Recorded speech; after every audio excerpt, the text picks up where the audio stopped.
Vinito ni Pangulong Ferdinand R. Marcos Jr. ang panukalang batas sa pagbibigay ng Filipino citizenship kay Lee Duan Wang.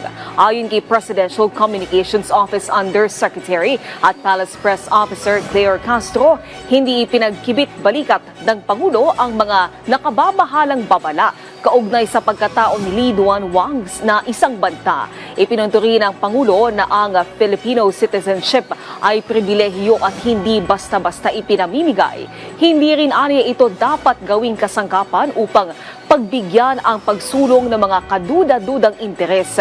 Si Lee Duan Wang, na kilala rin bilang Mark Ong, ay kinukwestiyon dahil sa umunoy koneksyon nito sa mga Philippine offshore gaming operators o POGO at sa umunoy kaduda-dudang personal na record.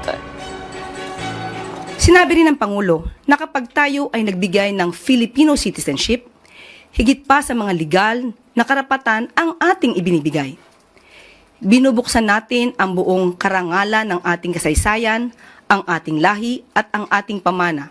Kaya dapat ang tatanggap nito ay sumasailalim din sa mga adhikain ng ating bayan.